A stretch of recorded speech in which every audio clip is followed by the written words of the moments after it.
All right, yo, welcome back to the Who's Right podcast. And it's been a while. It's been 2 weeks since the last time we've been on. But before we get started, I just want to remind you guys, subscribe to the channel, give me your comments, let me know how you're feeling about what we're talking about. Yeah, we're glad to be back. And again, before we get started, Victor, how you doing? Hey, I'm doing great, man. I'm excited because baseball, although we've had spring training, we actually have some baseball happening this week. And although it's not the Mets, it actual baseball that matters happens this week with San Diego and LA playing over in Korea. And so that's some exciting stuff. But this is the Mets podcast, so we're not going to talk about them too much. We're going to talk about the Mets, who have been looking pretty exciting. Uh, according to Steve Cohen, we're looking kind of stacked, and it's great to hear our owner has confidence in the team that we're putting out there this year. Well, and let's go with those comments. Those comments. You know what those comments are telling me? That JD Martinez ain't coming. Yeah. Yeah. So everybody's talking about Vientos versus JD Martinez, and luckily, we dodged the bullet with JD Davis signing with Oakland. Before I even give my comments on the Martinez debate, what are you thinking? It's so funny how it's just so funny how Mets fans are sometimes. Where we were like so we were hating on JD Davis. We're like, get rid of him. He's not doing anything for us. Let the kids play instead because they'll do so much better. And then he comes around in free agency again, and we're like, let's give him a shot. Let's see how he does. Let's see JD Davis on the Mets. He'd be the best third baseman on our team if we picked him up. And it's just funny to see the Mets fans' reaction sometimes to those things, especially on a year that our lineup isn't as set in stone. And that's why you see these debates about JD Martinez coming over too, because we have a vacancy or not a vacancy, a position that does not look the same as it did last year, and that's why Mets fans are freaking out because we don't have Daniel Vogelback. Thank goodness that we don't have Daniel Vogelback again this year, but we have someone else that is untested in the majors that hasn't gotten a chance to play, but pretty much has the same stat line as anyone else that you could put out there at DH.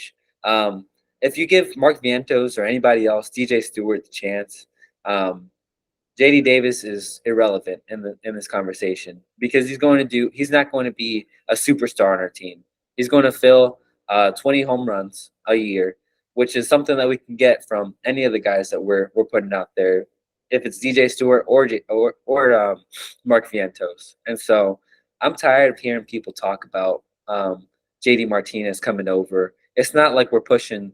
Obviously, he'd make this team a little better, but it's not like we're pushing for this team to be a bulldog that is a force to reckon with. We know that's not the Mets this year, and so for us to pick up another piece that would be expensive at that, and to think that that's going to push us over the edge to win a World Series is kind of like ridiculous in my mind. What do you think? Well, I'm right there with you. Uh, as a matter of fact, I will say that our lineup is set. Our bench might not be set, but our lineup is set. They're going to give Vientos and Beatty a shot, right? Because what's the point of bringing Martinez in? Yeah, he may be the same old Martinez, but what if this is the year he's not? He is old, so you know what I'm saying. I just don't get it when this is a year that we're not expected to be a World Series contender.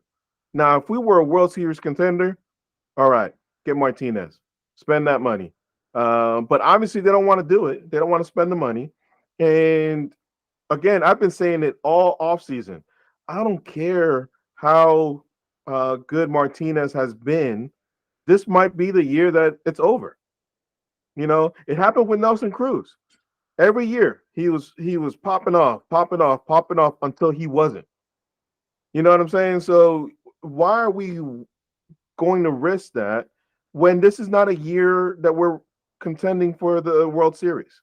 So I just don't understand. And at the end of the day, we need to know what we got in Vientos and Beatty, right? If we don't trust them, you might as well ship them out now, right? If Yeah. those aren't the guys that we want, ship them out. Because if they're not the guys that we're wanting, or then ship them out. I don't know how many times I got to say it, because what's the point of having them on the roster, on the 40-man roster, if we don't want them? Yeah, we're just letting them rot because we obviously know that they hit in AAA. And a lot of people are saying that they're 4A players, that they're not major league ready. But if you don't get the at bats, then how are you going to know? You have to get the at bats, and that's something that David Stearns has been pushing this in this spring training. Because if you guys have noticed, they've gotten the most at bats out of anyone on the team. They've been getting the most reps out of everybody, and then the numbers have been there. Mark Vientos, I think, has hit 5 home runs this spring training, maybe less. It's 4, but he's still leading the team with 4 home runs. But it's because what you said, he's getting the most opportunities. And again with Vientos, we're looking at his average, right? We kind of talked about this off air for a little bit. We're looking at his average, but guess what? If he continues to hit home runs, guess who has a bad average too? He's on the Phillies. Oh Kyle yeah, Schwarber. Schwarber You know hitting what I'm under the saying? Mendoza line. That's what I'm talking about. So who cares if he has a bad average if he's hitting dingers? Yeah, and with Brett Beatty, same thing goes with him. Everyone's saying that he hasn't been hitting well, that he doesn't have the average, that he's not hitting where he needs to be. But when you look at it, he's hitting the ball hard. He's hitting, I think, at a 250 clip, which is, and you guys want to know what Lindor is hitting at? He's hitting at like a 199 or something like that. And if that freaks you out, then you're crazy because Lindor is going to be just fine this year. He's hitting at a 147. And if that freaks you out, then you're crazy. Well, it Because, kind of freaks me out because he's on my fantasy team, so oh, I need him to start popping off. nah, don't worry about that, man. He's going to be just fine. And same thing with their boy Beatty. He's hitting at a 250 clip, a 669 OPS. He's getting on base just fine. And that's what we need out of him. He's not. People got to remember these guys, Mark Vientos and Brett Beatty, aren't going to be hitting at the top of our lineup. They're going to be hitting towards the end, and we don't need people to be hitting 300 with 30 home runs every year, or for the year, for them to be hitting at the bottom of our order. Where they're at right now, hitting 250 is perfect. That's beautiful. Hitting 5 home runs over 10 games is amazing. That's awesome. For Well, and over and 50 and, and games. that's the thing with Vientos. I'm not stressing Vientos because if he's hitting home runs, he went 0 for 4 yesterday, right? And the world was ending because Martinez is out there, right? He hits a dinger today, crickets. You know what I'm saying? So I'm just, we got to know what these guys do. You know what I'm saying? And I'm not comparing Vientos to Schwarber. So guys, y'all can relax. I'm not doing that. But let me know how you feel about that. But at the end of the day, Kyle Schwarber has a bad average, and Vientos can have a bad average with 20, 25 home runs. You know what I'm saying? And that's what we want him to do. We're not looking for our DH to be well, to be JD Martinez, right? Yeah. Yeah, and one more thing on that is we have backups for if Vientos doesn't hit well right off the bat. Beatty is a little different story because obviously um, um, we have a couple of options back there. Zach Short, and then I can't Joey remember. Wendell. Joey Wendell. That's who I was thinking of. So we have some options if the bat doesn't come up, but we have better gloves there. But as far as DH goes, we have a couple of options, and a guy like DJ Stewart as well, who also hit a home run yesterday. and is looking decent. He's not looking great, but he's looking decent enough to play at that DH position if we need him to, if Vientos doesn't come out to play. And on top of that, I've heard a lot of rumbling, or not of rumblings, but a lot of talk about how DJ Stewart is a great culture piece to have in that bolt in that bullpen, or sorry, in that dugout, while just to build up morale and to have other players kind of like bounce off of his character. And so if you bring in a JD Martinez, I can't guarantee that that's going to happen. And we Well, saw how that defeats the purpose of last year. well, I mean, if we get a JD Martinez, you might as well make a different bench, right? Get rid of Choi, get rid of Stewart. Obviously, Luke Voigt, all those guys that are competing for a bench spot. If we get Martinez, all those guys might as well just you might as well get different bench pieces because if we're getting JD Martinez, he's playing all the time. He's playing every day. You know what I mean? And so, one, you're letting Vientos rot because we don't know what we got in Vientos. Everybody thinks they know, but we don't know. We really don't know. And actually, DJ Stewart is actually competing with Choi. You know what I mean? That's who And honestly, Choi's looked better than DJ Stewart. So it might be Choi that grabs that spot over DJ Stewart. But Vientos is going to get a shot. You know what I mean? And I want to see Vientos get a shot because, you know, JD Martinez might be great, but is he going to be great on a team that barely skates into the playoffs? Is Yeah. that what we really want? You know what I mean? Yeah, we might get into the playoffs. We might not. San Diego got better this past week, right? They traded for Dylan Cease. Yeah.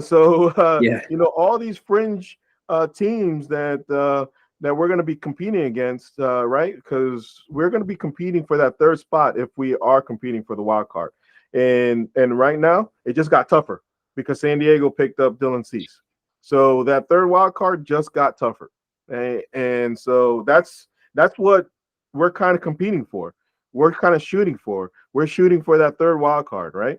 And right now it just got tougher. So we're getting JD Martinez to barely skate in, maybe, right? Because we still don't know if our pitching is going to hold up. We think it is. It's looking good so far, but right now we don't know if it's going to hold up. So I mean, we just gotta let the kids play. We always are clamoring to let the kids play. You kind of mentioned it a few minutes ago. We're always clamoring to let the kids play. And JD Davis became a free agent, and all of a sudden we're trying to replace Beatty because Beatty's not looking great in the spring.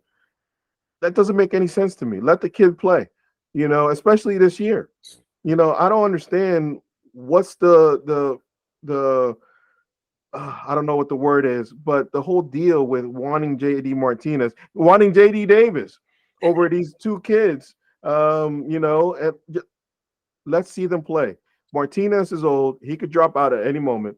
I think that's why he's holding out so long and wants a 2-year contract because at the end of the day, he doesn't know if it's this year or next year that he's done. Yeah. And No, he for wants sure. a 2-year contract. So we need to hold up with all that. But I think we could talk and yell about this for the next hour or so because that's how fired up we are about those two guys. And so let's just move on to the pitching. Because we kind of mentioned about our pitching, and we got word that Senga is gonna wait basically another week before he starts throwing. That's kind of concerning in a way, but in a way, it kind of gives me a little bit of confidence that they're a little confident in what we have as a pitching staff right now, right? Or at least until to hold us until not to rush Senga back. Lucchesi, one of those competing guys, got sent down already, and that was your boy. You were rooting for Lucchesi, but McGill and Budo kind of look good, So I don't know. I think there's a good competition there, but how you feeling about the Senga news? Yeah, I almost picked up Miguel in the fantasy draft today. I'm not gonna lie. I was that confident in him being that piece this season to put us over the edge. But instead, you know who I picked up? Luis Severino, because I have confidence that Luis Severino will step it up. And like you said, I think that we're confident this year and the depth pieces that we picked up to be able to compete without Senga for the first month of the year. Because obviously losing Senga hurts. And but you know when it'll hurt more is playoff time. That's when it'll hurt because winning games is great during the regular season, and we can do that with whatever pitching that we put out there. Well, not whatever, but if you put a decent pitcher out there, then we're more likely to be fine when push comes to shove if the bats show up. But if the bats don't, or if we don't have that pitching, like you've always said in the playoffs, pitching wins games in the playoffs. And so I'd rather have Senga there. And it gives me poise to know that we're okay with that, that we're, okay with giving him an extra week, 2 weeks to recover. So we know that when he comes back, he's 100% and that he's not pushing himself to overexert because we know that how that's worked out for us in the past. People are just get put on the bench or on the IL again. We saw that with David Peterson. He probably shouldn't have pitched as much as he did last year, and look where it put him into um, the injured list until probably July. And so I'm fine with him sitting out if it means that he can come back even healthier when it actually matters. Well, and that's the you kind of mentioned it a little bit. You kind of touched on it. It it this time of the year, if our bats are alive, we can get through April and we can get through May. You know what I'm saying? If people don't realize it, a lot of the reasons why people are freaking out about the DH position and Beatty is because our bats let us down last year, right? In the beginning of the season, our bats let us down. Um, Lindor did start off slow. You know, we didn't have any protection for Pete. And that's the reason why they wanted JD Martinez as protection for Pete.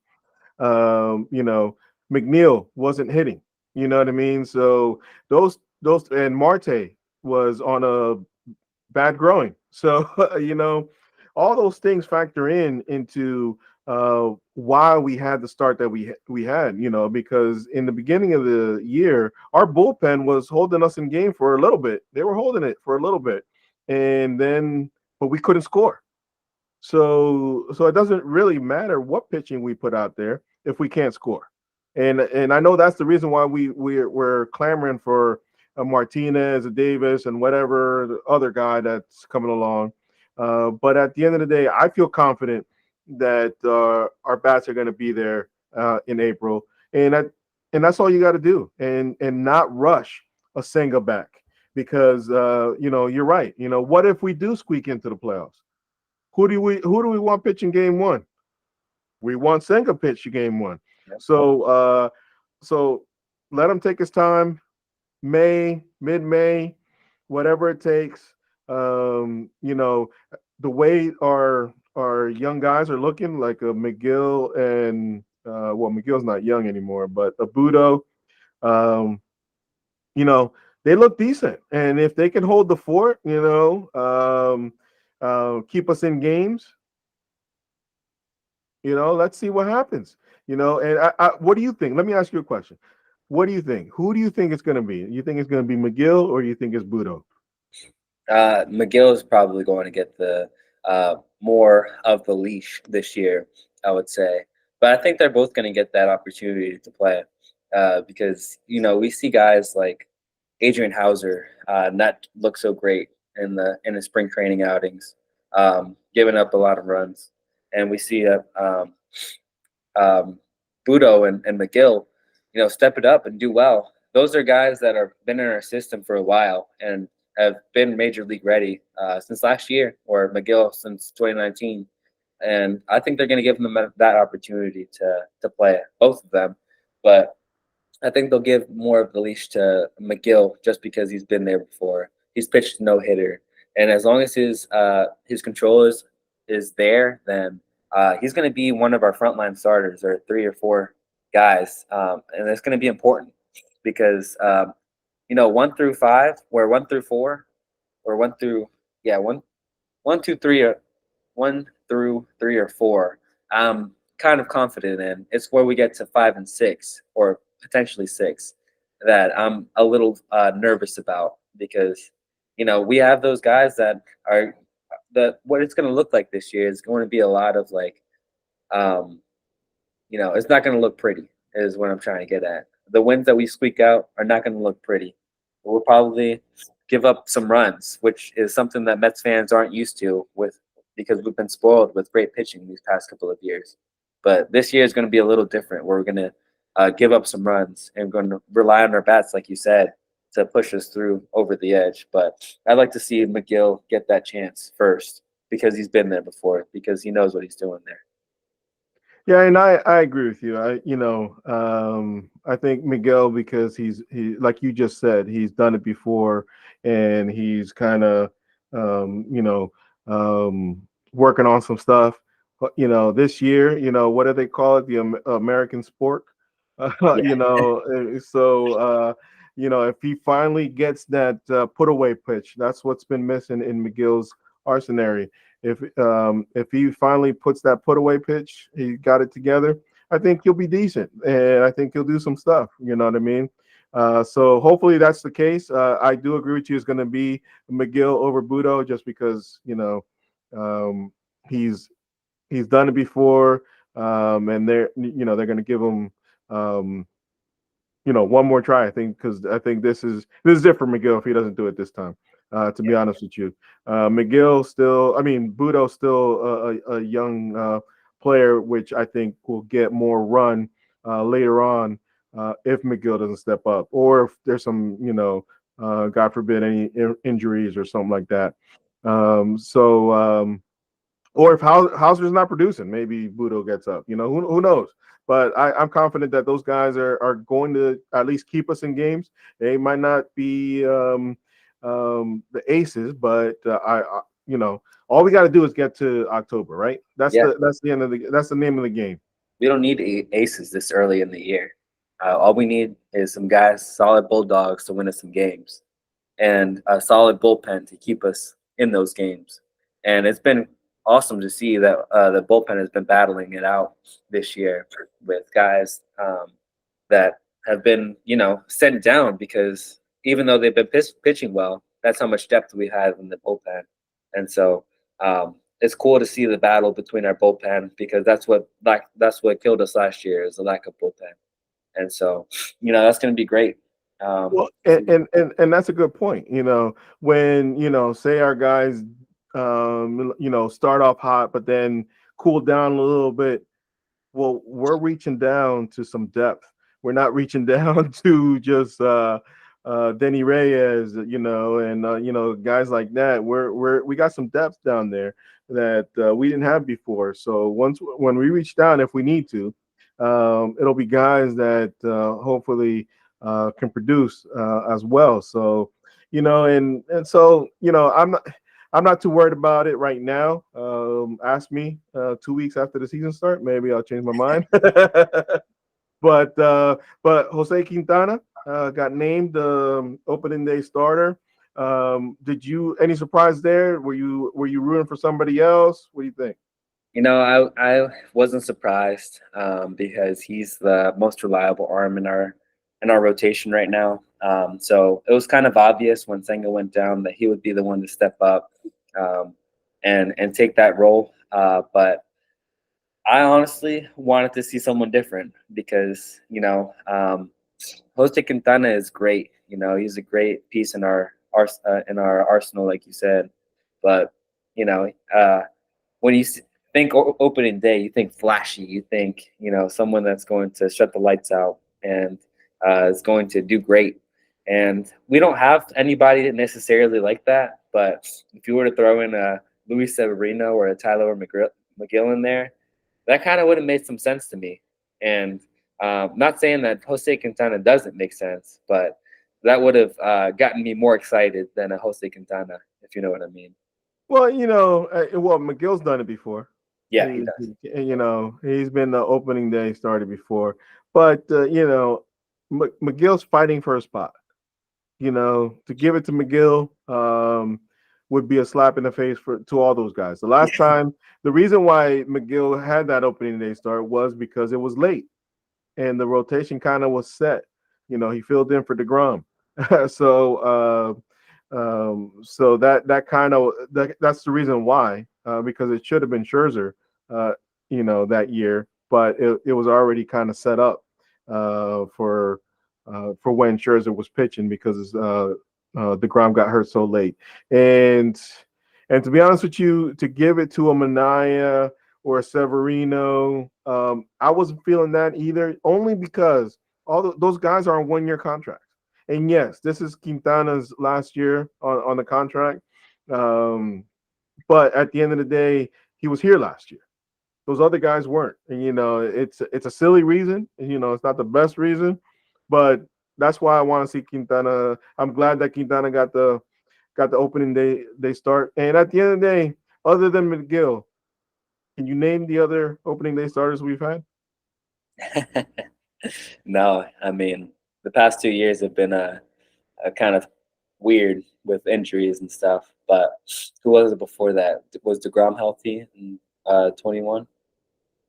Yeah, I can't even. I honestly, I can't. I heard it on somebody else talking about it, but I honestly can't even remember what they said. And but that's the point that I think opening day is great, you know, um, but nobody remembers opening day. For a long time, the Mets won every day, every opening day, and we ended up outside the playoffs. So, so, Yep. I vote for playoffs Yeah. versus who's my opening day starter and win. You know what I mean? So, Sure. but just on sentiment alone, I want Quintana, and I'm glad Quintana got it just because he was here last year. His injury was way out of his control. You know what I mean? And so, and then Severino, Hauser, um, Minaya. Well, Minaya and Severino would be the other two guys, but they're on 1 year contracts. And so, I don't want to see that. I'd rather see McGill, and he's not going to get it if that was the case. But I'm okay with Quintana, and but yeah, but as we transition now, let's talk about the spring breakout. I don't know if you got a chance to take a peek at it or not. Um, Yeah, I watched all the way up until they pulled the starters because I wanted to see the first two at bats of the real prospects that are more likely and coming up this year than seeing some of the guys that are just getting started in the system.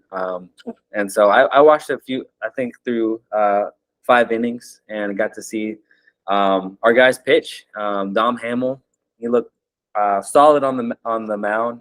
He had some control issues where he was throwing outside of the strike zone a lot in that second inning, but he got it under control. And when he had it under control, he looked good, striking out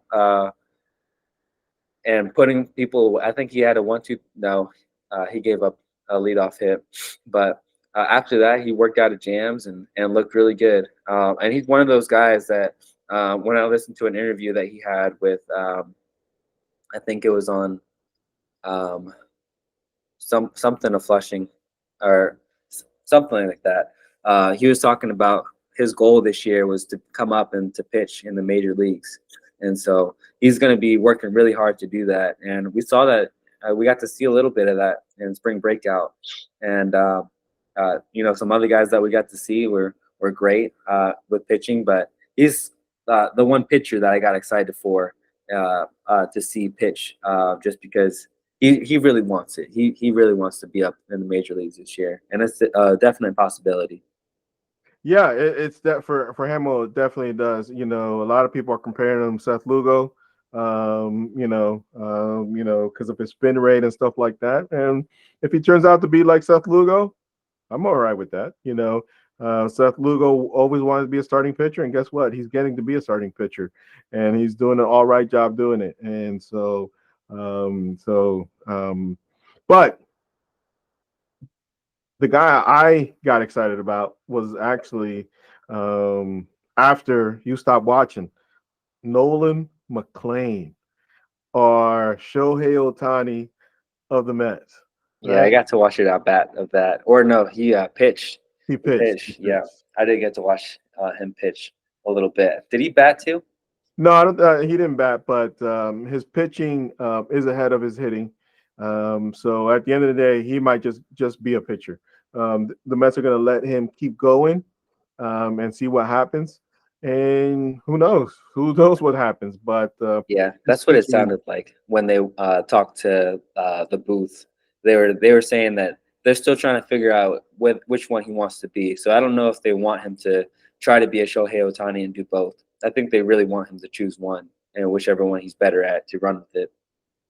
Well, at the end of the day, everybody wants that.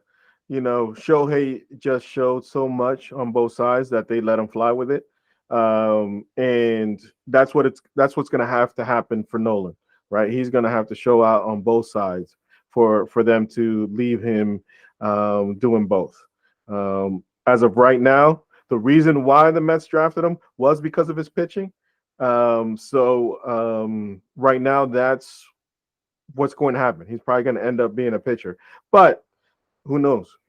His back can come along, and and he gets to be that guy. Obviously, we're not comparing him to Shohei, so guys, relax again. We're not comparing him to Shohei. I'm just saying that he's a two-way player. You don't see many of those guys, and so I'm excited for if he can get the bat around to see what happens because his pitching is coming along, and then we got to see all the other guys, Jet Williams, Luis Angel,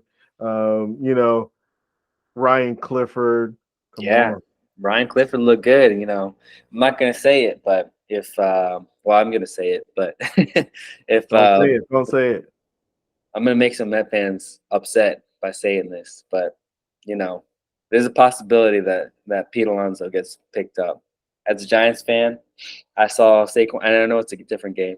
As a Giants fan, seeing Saquon leave this past week was heartbreaking because although they're not the same player, although they're not in the same position as an organization, it hit me that it's a real possibility that Pete Alonso can leave next year. But it gave me confidence knowing that Ryan Clifford is going to be there in case he does. That we don't have to go outside of the organization to pick up a first baseman because he looked good, man, hitting extra base uh, doubles, and I think he drove in 2 runs too in that game, and so it gave me confidence knowing that he's coming up in that system and he's coming up fast. Because we got to think he was the star piece in that Verlander or Scherzer, and the trade Verlander. in the It was Verlander trade. Gilbert and Clifford for Verlander. Yeah, he was that star piece, and so we know that he can be something, and it's just exciting to see what he can be as, and you know, maybe he'll be another Pete. We'll just have to wait and see. A left-handed P, right? Again, like I told you before, like I told you offline, different sport. Football is a salary cap league where you're subject to the cap, right? One, we're not subject to the cap. Two, we got the richest owner in baseball. If Cohen wants Pete to stay, Pete's gonna stay. If Pete wants to stay, because at the end of the day, maybe it's Pete that doesn't want to stay, But if Pete wants to stay, Cohen is gonna make it work. So I'm not worried about that. It's a different sport. I'm more concerned if Pete wants to stay. That would be my more concern. Because if football was baseball, Saquon would still be on the Giants, right? Yeah, that's true. And so it's a different sport. So I'm not too worried about that. Steve Cohen actually spoke today and doesn't see um, Pete signing until the offseason. And I think that's by design, to be honest with you, because of because of the Cohen tax and all that. I don't expect, I don't we didn't realize when we talked a few months ago how big of a deal that Cohen tax is this year. You know, and again, I believe if we were actually real contenders for World Series, it wouldn't have mattered. But because we're such a fringe team right now, even if we get JD Martinez, we're such a fringe team right now that they don't want to just spend money to spend money. And he's made his billions because he's a smart guy, not because he throws money away. Right. So and I think they want to reset the tax, and that's not going to happen until the end of this year. You know. Yeah. Yeah, no, I agree with you, and I'm fine. I'm completely fine with that because it's great that MLB puts on these spring breakout games so that the fans can see what they have in their system coming up. And I was really able to see what were working with. Some concerns with some of the guys um, that were playing, but also some hope with some of the guys that we saw as well. Like we saw that Jet Williams might not be as ready as we thought he was. Like he probably can use a couple of at bats in the minor leagues, maybe in Double A to start off. I think that's where he's starting. Mm-hmm. And then Luis Angel, I don't know how if he's even close to being ready. He might have to spend some time down in the minor leagues to figure out his chase rate because he's been chasing on the ball a lot. I think just being anxious on getting up to the major leagues, probably because he has that Acuna name. But um, just to see some of those guys that aren't ready and other guys that are ready, like Ryan, or I don't know if Ryan Clifford's ready yet, but No, he's still in Brooklyn, so he's not going to be ready for a while. yeah, but Dom Hamill might be ready, and then Drew Gilbert looked all right too.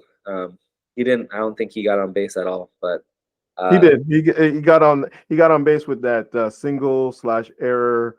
Um, oh yeah, that's After right. James Wood, Yeah, he he scored came the out the first one. second. Yeah, that's Yeah. right. That's right. That hustle double. Yeah, no. So, it was just exciting to see that we don't have to go out and spend money. That we have prospects in our system that you know are being worked on and being developed, so that when it, time comes, we're not going to have to spend a ridiculous amount of money like we have in years past to fill up our the spots that we need. Yeah, and Stearns actually came out and said that he's willing to trade some pieces for some controllable top pitching guys, And right? that's the key. And obviously that's not going to happen because anybody that's good, that's controllable, isn't moving, or we're not willing to pay that price, right? Because we could have probably got a Dylan Cease and gave up a few guys, but we didn't want to do that. So I think that's all posturing as well, just to say that we're doing something. But yeah, I was excited with the spring breakout, because so many guys. Jet Williams, yeah, you're right. He might not be ready. I mean, but he's not too far. I think he's still ahead of Acuna.